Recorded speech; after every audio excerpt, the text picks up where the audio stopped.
Ayan mga karoro, nandito tayo ngayon sa Cafe Sicilia dito sa Tanay Rizal. Hindi ko alam kung anong part ng Tanay ito, pero ayan, nakikita nyo yan. So nandito kami sa second floor sa coffee shop na to. Sa ano siya, hindi naman bundok, hindi naman bundok masasabi, pero nasa pinakamataas na part siya dito, sa mataas na part. So kaya yan, nakikita nyo.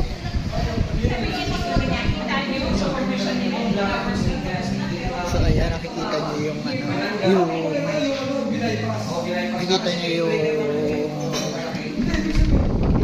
ayan yung view dito sa iba, kitang-kita yung bundok. Ganda, tapos may pool pa to. Ganda, ang ganda rito. Napakasarap magkape, hot coffee pagka nandito ka kasi sobrang lamig. Yung hangin niya may kasamang parang ambon, parang natural na rito kahit mataas ang araw, umaambon kasi nga siguro dahil sa mga puno, ang daming puno, ang ganda ng mga bundok dito, green na green, talagang puro puno siya, hindi katulad ng ibang puno, di ba makikita nyo kalbo, dito hindi, green na green yung mga bundok, so ibig sabihin buhay na buhay yung mga puno dito.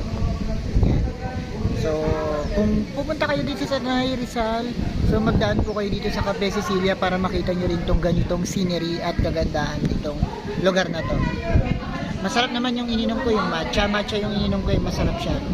So yung coffee naman daw na ininom ni Lloyd, masarap naman. So goods dito. So punta kayo dito, pag pumunta kayo Tanay Rizal at madaanan nyo itong Cafe Sicilia, tingin na lang kayo sa bandang kanan nyo pagka papasok pa lang kayo, bandang kaliwa naman kapag palabas na kayo.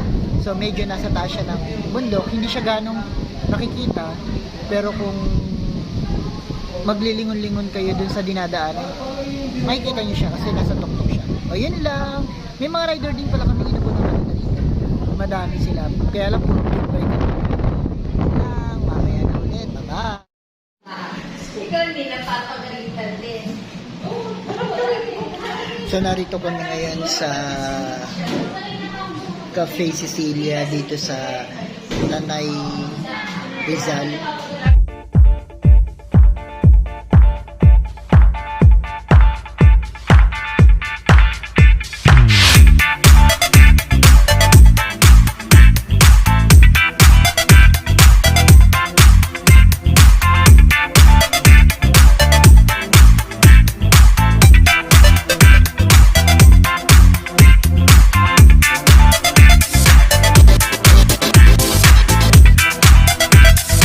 Hindi ko alam kung anong party ng Tanay ito, pero sa Tanay. Tapos yung Cafe Sicilia na to, nasa tuktok siya ng bundok. Kaya okay, goods yung tanawin.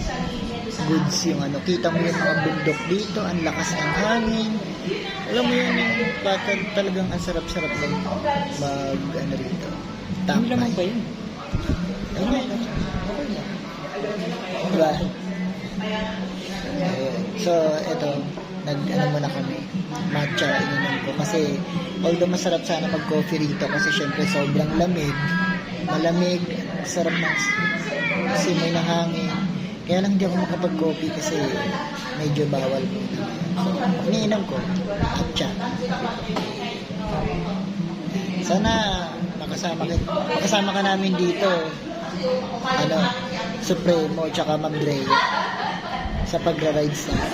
Kasi naikot na natin yung buong Cavite. Ayaw nyo pang umiba eh. Diba? Dapat naman, sa iba naman. Para breath of fresh air. Diba? Inom muna tayo ng kape. Ay, ng matcha. Ikaw lang.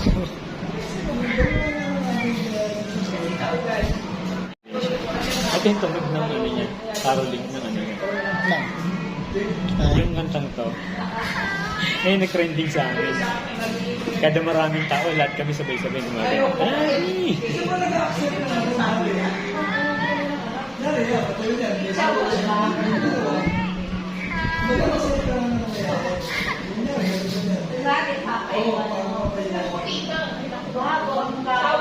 ko lagi ito sa rides. Happy 9 years. 9. 9 years of friendship. This is friendship pride.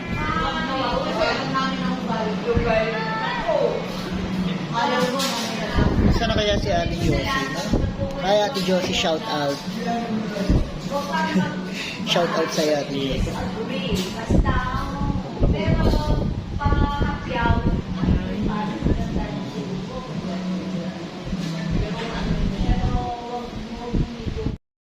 So, ayan.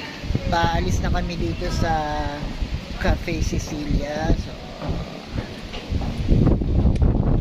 hindi na kami sa aming sa aming talagang yung gagawin.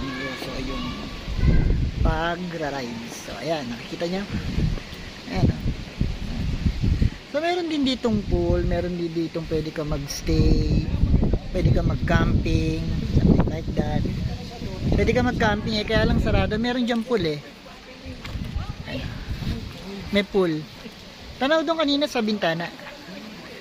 So, ayan. May pool dito. Ayan. So, pwede ka mag-staycation.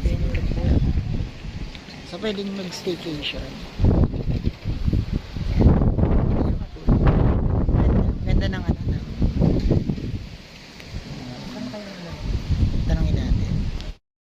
Ayan, nag-ocular visit na po kami ni Kuya Lloyd dito sa Cafe Cecilia. So, ayan, merong pool. Ayan. So, pwede na tayo rito, painters. Ayan. So, rides lang. Hindi na natin kailangan magana. So, pwede tayo mag-overnight dito for only, mamaya sasabihin namin sa inyo. So, ayan o. Ang ganda rito, pwede rito 7 to 8 person. Tapos may titingnan pa kaming villa. Sa right lang. Tapos rides lang natin.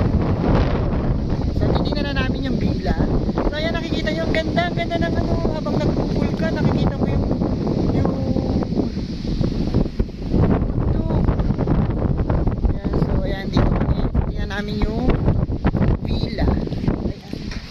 Ganda, nakikita mo yan, pwede ka mag-volleyball, may mga, rin, activities, tapos, marami pang mapupuntahan dito. Ayan, pasukan na natin dito. So, meron na tayong pupuntahan. Ang villa, sir. Ayan, hubarin ko lang sa shoes ko.